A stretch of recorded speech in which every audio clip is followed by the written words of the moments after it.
শেখ হাসিনা সহ ৩ জনের মানবতা বিরোধী অপরাধ মামলায় দ্বিতীয় দিনের মতো সাক্ষ্য দিতে বৃহস্পতিবার ট্রাইব্যুনালে আসেন নাহিদ ইসলাম।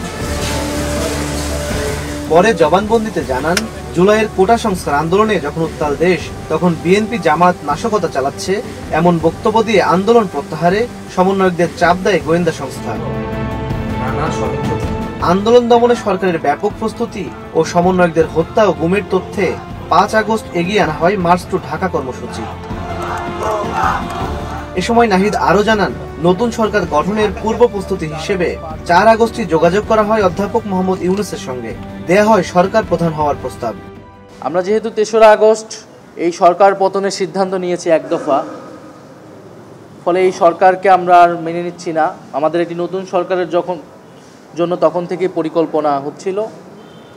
সেই প্রেক্ষাপটেই আমরা ডক্টর মোহাম্মদ ইউনূসকে প্রাথমিকভাবে আমরা ভেবে নিয়েছিলাম আরও অনেকের সাথে পরামর্শ করে, এবং এই কারণে তার সাথে আমরা যোগাযোগ করেছিলাম যে দেশের এই পরিস্থিতি, যদি আন্দোলন সফল হয়, দেশের এই ক্রান্তিকলে আপনার সহযোগী ডক্টর মোহাম্মদ ইউনূসের সহযোগিতা প্রয়োজন। যদি আন্দোলন সফল হয়, যদি এই সরকারকে আমরা উৎখাত করতে পারি, তাহলে নতুন সরকারের প্রধান হিসেবে হয়তো আপনাকে দায়িত্ব নিতে হতে পারে। আমরা সেই প্রস্তাব আপনাকে দিয়ে রাখছি। ১৯ জুলাই সমন্বয়ক আব্দুল কাদেরকে ৯ দফা ঘোষণার পরামর্শ দেওয়া হয় বলেও জানান নাহিদ ইসলাম।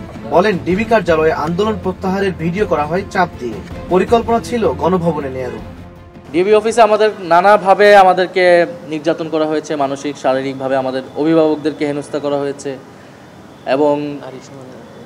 এবং একটা পর্যায়ে তারা নারী সমন্বয়কদেরকে আরও গ্রেফতার করে আনার হুমকি দিয়েছে, এবং একটা পর্যায়ে তারা আমাদেরকে হুমকি দিয়ে জোরপূর্বক আমাদের দেশেই লিখিত বক্তব্যটি পাঠ করায়, মোবাইলে ভিডিওটি ধারণ করে পরে সেটি মিডিয়াতে ছড়িয়ে দেয়, এবং প্রধানমন্ত্রীর দপ্তরে আমাদেরকে নিয়ে যে আমরা সমঝোতা করেছি এরকম একটা দৃশ্য জনগণকে দেখাতে চেয়েছিল।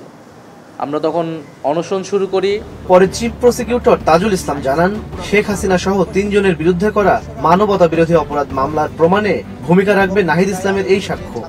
গোয়েন্দা সংস্থা এবং সরকারের চাপে তাদের ইচ্ছামতো স্টেটমেন্ট না দেওয়ার কারণে নাহিদ ইসলামকে অপহরণ করে আয়নাঘরে বন্দি রেখে তার উপর যে নির্মম নির্যাতন চালানো হয় সেটার বর্ণনা তিনি দিয়েছেন।